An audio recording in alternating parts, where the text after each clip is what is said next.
Post time for X's and O's with Minnesota Vikings head coach Kevin O'Connell, and I'm Paul Allen. Welcome back to the TCO studios. Vikings dismantle the Cincinnati Bengals to move to 2-1 at Pittsburgh, but in Ireland, at Cleveland, but in London. Those are the next two, and the head coach joins us right now. Irish food, how familiar are you? Have you gone down the road on it yet? You know what? I should probably be more familiar, but I'm about to get more familiar this week. You and I both. Yeah, you got Irish stew. You have a boiled bacon and cabbage. But I uncovered this gem this morning, black and white pudding. Okay, now pudding in Ireland is not a dessert. It's a variety of sausages. White pudding is sausage fat with oats, breadcrumbs, and spices. To make it black pudding, you add blood to the mix. So what do you think of that? That sounds good enough to eat, doesn't it? When in Rome, right? Yeah, we've got to. Fortunately, there are hotel cafeterias, right? Yeah, and we're going to be staying at a nice spot, and we'll see if they have that on the menu. Yep, they have a dish called Goody.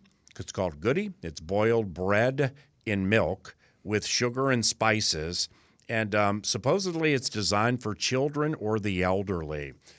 Which means I got something to eat when I get over there. I knew you were going there. Me and your dad Bill are going to be chilling outside. I'm getting to know you too well, man. I know where you're going with it. Well, your craft and plays, and here we go with X's and O's with Kevin O'Connell. I thought it was really cool that you gave Christian Darrisaw a game ball after the Cincinnati victory, and it was quite the emotional a speech/preach that you unfurled in there after that victory. It was beautiful, and with the first two plays with Darrisaw.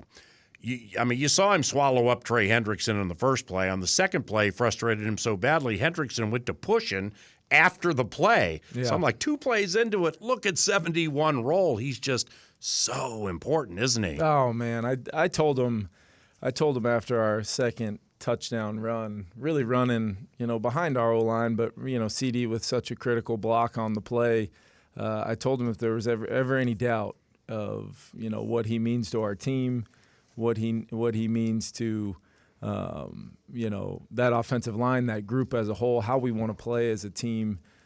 He's a franchise left tackle. He's one of the best at his position in the game. And watching him, the reason why it was emotional and the reason why I wanted to make sure that he had his moment in front of his teammates is because they have and I have witnessed all of the moments where it was Christian. It was since the moment that injury happened, it was a daily grind of trying to get back to that moment. And I know Vikings fans were so excited to see him out there and have been patiently waiting his return and to have it go down like that and have him have that much of an impact and really play. I'm not so sure, he would have played much more anyway after the snaps he had, but to have the score be, I told him before the game, I said, let's get this thing where we feel good about it up on that scoreboard, and it'll be a good day's work for you. And He was, from the minute we got on the practice field on Wednesday, you just knew it was time.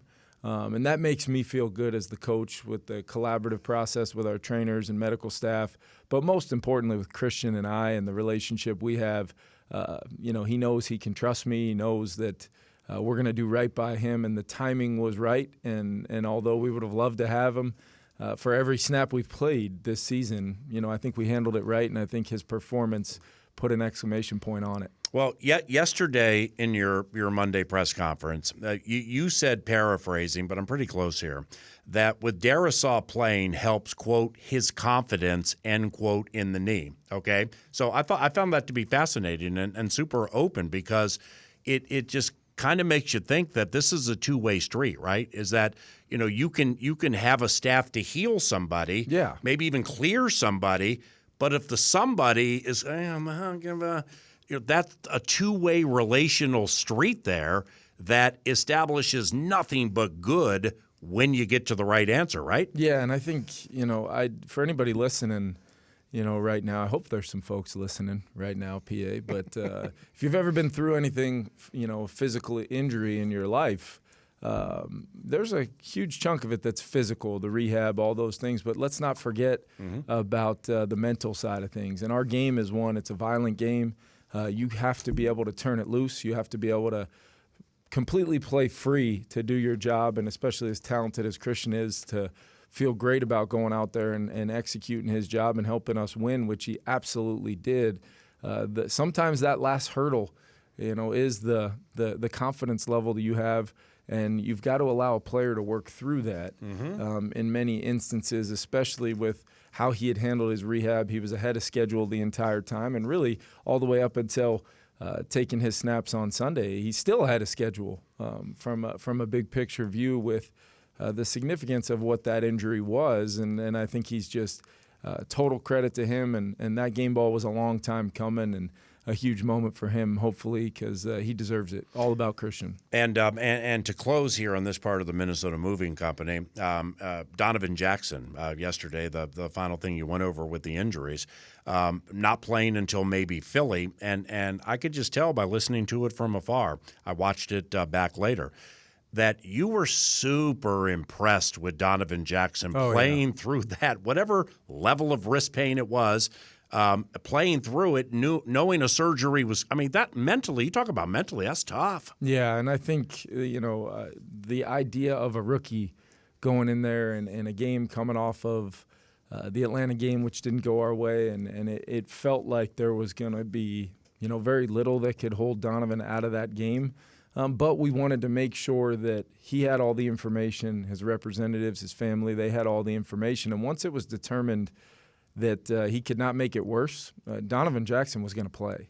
And we wanted to make sure he knew the surgery was scheduled. We wanted to make sure he knew exactly what the plan would be so he could just totally free his mind from any worry. If you get told, hey, you can't make it worse, you might deal with some discomfort, but if you want to be out there, you're going to be able to impact this game, especially early on in the week, not knowing if 71 would be out there. Yep. So you're really talking about two parts of our 5-man grouping already being down. Ryan Kelly and Justin School could have potentially been down on a day that ended up being one where the moving company, they won the line of scrimmage. They were the driving force behind Jordan Mason having a great day, Carson being comfortable back there, and our offense being able to find the rhythm that we so desperately wanted to find, and how we played and how we were able to do some things to complement the great day that our defense had and our kicking game had.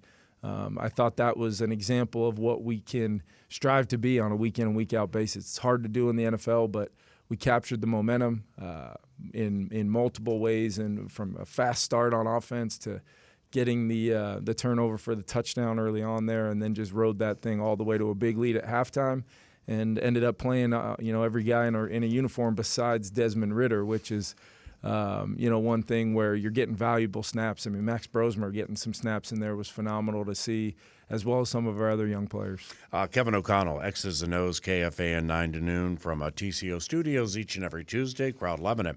I seemingly say this with you weekly this year about a cliche, but cliches are cliches because they're real and they stand the test of time. So when coaches or players say it's imperative we start fast, for some people it'll be like, oh, I've heard that a million times. Cool. I don't know if Atlanta was throwing punches early that we weren't throwing, but they started fast physically. Yep. This game, you guys came out throwing the haymakers and the uppercuts and the roundhouses and stuff. And from the first defensive play when Grenard ran all the way across the line and smacked Chase Brown, and the offense taking the punches to Cincinnati from the outset, off that Atlanta game in your night before speech preach, Did you challenge their toughness / physicality? I think it was more so throughout the week of what our standards are and showing them examples of how we can improve, how we can help them by doing some different things schematically. But I didn't phrase that the right way. Did you request more, should I say? I think we yes, but it was circling back on the messaging from Monday to Wednesday to culminating Saturday night, and really I did not want our guys to lack for confidence, because I felt like the week of preparation we had, and the fact that we were going to be getting players like Christian Darrisaw, Harrison Smith, Andrew Van Ginkel back on the grass, I felt like there was going to be an energy that we needed to feed by how we started. We didn't play well enough the previous Sunday. Everybody in this building knows that. That two things can be true, though. just because you don't play to your standard one Sunday. Although there may be wild amounts of noise about what does this mean and all of these things. I used the term with the team on Saturday. I told them kind of a little story about something I read one time about there was a bridge that was broken.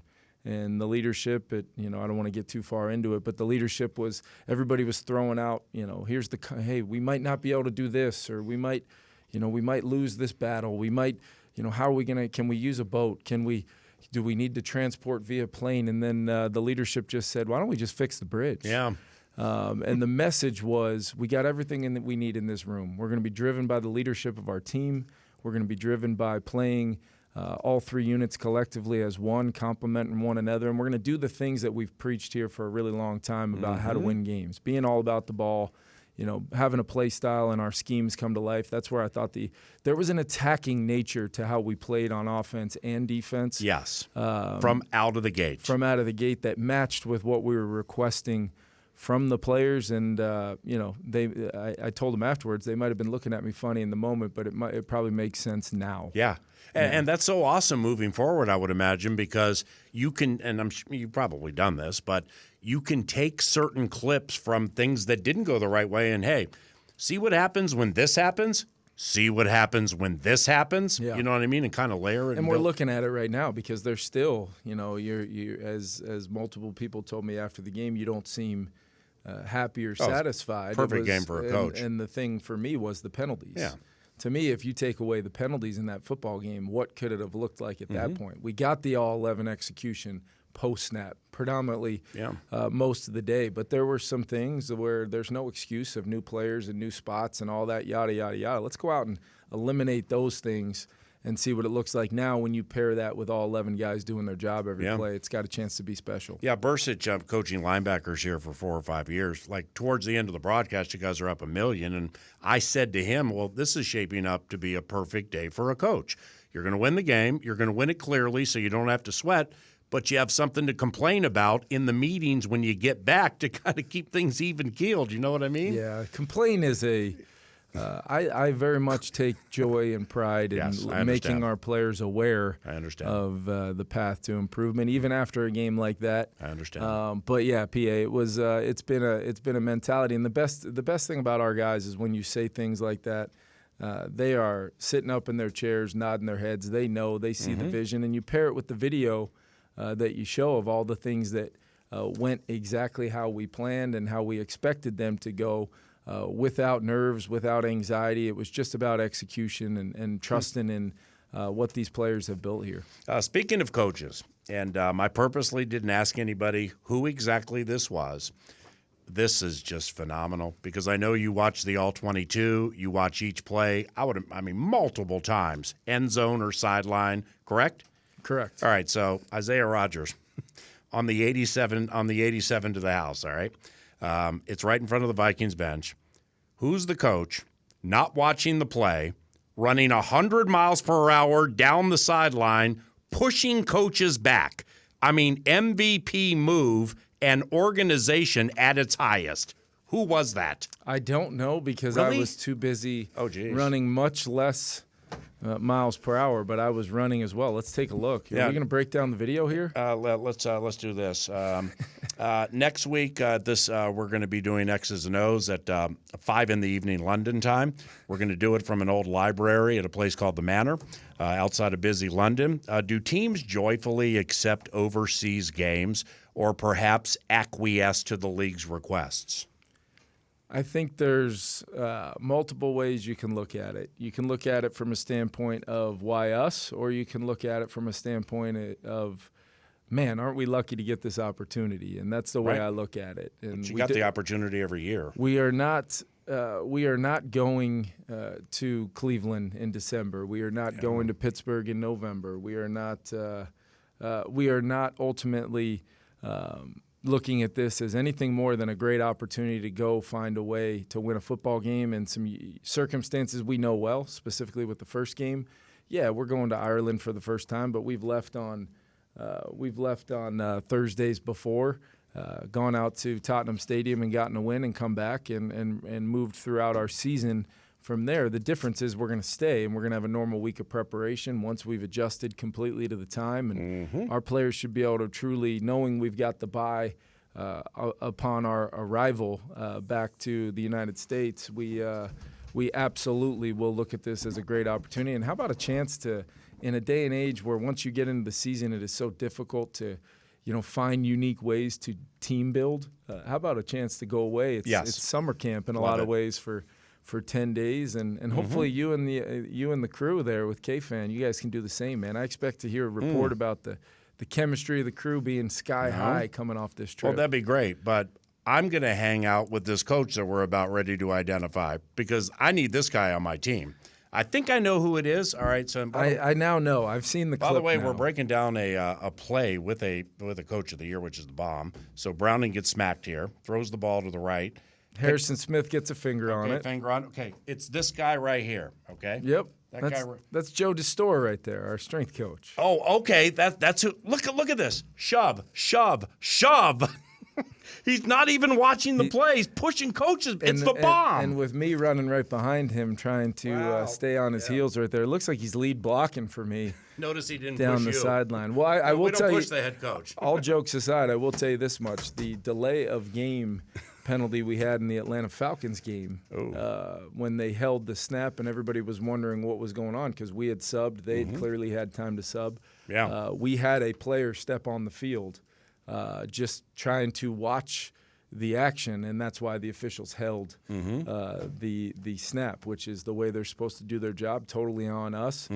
So Joe did get a That's little his bit job? Or did he do it by his own will? He was there. There may have been a conversation or two leading into the game of regardless of the play, regardless of where the ball is. Yeah. I need you and your staff making sure these players and coaches, for that matter, are back. Yeah, you guys get so wrapped up in like and understandably so. It's part of your job. So what makes you guys great? The technical nature of, okay, well, this happens. Well, look at Levi Drake Rodriguez. Block this guy. Yep. Actually, Levi, maybe your knee should be here or whatever. So you got to get into the technical aspect of the teaching. Yep. Even on an 87-yard pick six. Grenard blocked, I think, Ted Carrot. He blocked an offensive lineman 15 yards. You can't do any better. He looked like he was leading a wide zone down the sideline. Meanwhile, if you can smell the roses for a second and like watch sidelines during big plays like that, they're unbelievably funny. Max Brosmer was skipping behind you. Wasn't jumping, he was skipping. That's great. And so I just love doing that, man. And it's that of joy, which was Sunday against the Cincinnati Bengals. All right, so Ivan Pace Jr., holy cow, he brought the lumber against Cincinnati, didn't he? Jeez. Yeah, he was all for over him. the field, and what people may not realize is he also did it on kickoff coverage. I mean, he was borderline unblockable. All those times we can start, we can force Cincinnati to start 25, 24-yard line. I mean, with these new rules, those yards matter. The starting field position, we won significantly on the day, and that's all part of the formula that it takes to have a complete performance and not feel like you're having to overcome any self-inflicted adversity for our team. And when we have historically avoided a lot of those things and won some of these metrics, whether it be turnovers, we did not win penalties, but we did win starting field position. We did win the rushing battle. We did win the rushing attempts and completion battle. There's some things that as a coach you look at, and you can normally see a formula to play good football that do coincide with some statistics. And you actually got more offensive plays than the other Still team. not above 60. It was 60, wasn't it? Nah, well, with the penalty, I don't count the penalties. So we broke we broke the huddle. We broke the huddle maybe That's 60 great. times, but I want 60 plus because we were over six, whatever we were a play, 6-2 a play, whatever it was. That's about where we should be when we're playing well, and it might not always equal this many passing yards or this many rushing yards, but the average per play is a huge stat because that's telling the actual story of what's happening on a snap-in and snap-out basis. I'm glad you brought up special teams in our final 4-ish to 5 minutes. I'd like to move there. Terrific. Reichard with the 62 to set a team record. DePaula under. I mean, because he's the long snapper. Until they mess up, nobody says anything. But he's all pro every year. Yep. Really good at what he does. Awesome guy, too. Your punter's on a heater. He all is. right? So whether it's Portland State guy or Aussie guy pushing him in the offseason, it's work. I mean, he's on a heater right now. That last one in Chicago was terrific. Then I think 4 and 51.5 Atlanta. Yep. And the last game was good too, so that's cool. Plus, Charlie Jones. I mean, we're in NFC country. Well, this Charlie Jones, one of the returners for Cincinnati, he's fast and he's good. And then P. Ryan's big. It's like big and thick, so they got a nice little complimentary thing there. I will say, though, I'm glad cool. you mentioned that. We've got a lot of rookies, a lot of young guys. In many ways, players who were not drafted, guys that made our team. I think we might have had maybe 5 or 6 rookies alone on the punt team. And we're getting unbelievable gunner play out of Ty Felton and Tavier Thomas. How many times have we seen a fair catch and a Vikings player right at the shoelaces of that player? I thought the one penalty we can learn from, it was a late call on the fair catch, but that's something we got to learn from, especially when Ryan's hitting 50-plus with that kind of hang time and we're covering that much ground to get right at the shoelaces right there. We've got to be smarter than that. That was one of our many penalties in the game that we've got to correct. And you know, I mean, it's the teaching moments with young players, a coach, and the cohesiveness of a team. Yep. Offense, defense, special teams. Ty Felton, of course, he wants to play 60 plays a game, or 42 plays a game on offense. As a receiver, of course he does. But the acceptance, not acquiescing, acceptance, this is my role for now. And I'm going to do the very best I can at it. Speaking of receivers, Jordan Addison, eligible to return Sunday at something called Croak. And anticipation, it's in anticipation of that coming back. How about Jalen Naylor? Yep. I mean, maybe he hasn't said it or anything, but he knows what's on the horizon, like reinforcements coming in. Holy cow, with Naylor and this blocking on run plays, and then he's playing great, don't you think? He's playing great, and it hasn't necessarily shown up with huge numbers, but every time you turn on the tape, he's open. He's winning. He's winning in man. He's got a great feel versus zone. We saw him win kind of on a backside route where Carson was trying to work JJ front side. They take that away. Carson just very calmly, great technique and fundamentals, resets backside, and Jalen's got 6 yards of separation on a deep curl route. He's doing a lot of things really well right now. I think Adam Thielen is doing a lot of things at a very high level, different than maybe what he did previously with the Vikings. I mean, Adam is doing, he's doing some of physical stuff, physical things, and he's helping in ways that maybe don't necessarily show up in the stat sheet, but we feel it. We feel his impact. And with Jordan coming back, you really feel like you've got 6 guys up potentially with 2 rookies and then 4 guys that we feel like can play any spot, whether it's Jets, Addison, Naylor, or Adam. We feel totally interchangeable. We can keep those guys fresh, hopefully, and allow them to really dive into their specific aspects of the game plan as we roll here. I have 90 seconds. If I ask you this question, it's going to take 5 minutes, so maybe next week. Your approach yesterday with the press conference, talking about either Wentz or McCarthy or both, and footwork and foundation being key. I just wanted to learn more about that, so maybe from the library next week. So let's close with this. Brandell for Jackson for a little bit. I recall you saying to me either in a production meeting or like a pregame or something, Blake Brandell had a fantastic training camp as a guard, right? He did. What'd you like? I mean, how's he going to help now? For Donovan Jackson to have really won that job, he would have needed to have a great camp because Blake certainly did. I mean, Blake, every time you went out to the practice field, it felt like he was building upon his 2024 season where he was out there for us, and for really the first time playing that kind of significant snaps all year long at that left guard spot, which he'll be playing this weekend. Blake is incredibly valuable to us. The fact that he can be the guy that steps in when CD was done for the day at left tackle the other day. He can be a potential interior swing guy at any point in time. He can play center eventually. If we need him to do that. It's about trying to find a way to have the best 5 on game day, and Blake sliding in at left guard with Donovan playing at the level he's been playing at, which I think is a arrow up every week, ascending young player. Blake's going to step in there, and he's going to bring physicality. He's big. He's smart. Ryan Kelly back in the mix will be huge for us as well. I thought Michael Juergens played some really meaningful, good snaps for us to help drive the show the other day, and but we're in a good spot right now, and it seems to always circle back to 71 being out there. Right. And then what that feels like from a totality of the group standpoint, and it'll be great to get Ryan back as well. Common threads are always good in radio and TV. We started with 71, you ended with 71. And you know what? You could really catch them off guard this week by going unbalanced. Think about it. They're going to look at replacement left guard. Well, these guys, I mean, it's their offensive line. They're getting guys back. They're leaving. I mean, who knows? Maybe Joe Huber is your version of Dan Skipper. They'll never see it coming. Well, they wouldn't have seen it coming until you just let the cat out of the bag a little bit. I appreciate you, man. You're awesome. Yeah, thank you. Kevin O'Connell, X's and O's, each and every Tuesday, 9 to noon. We're back after this.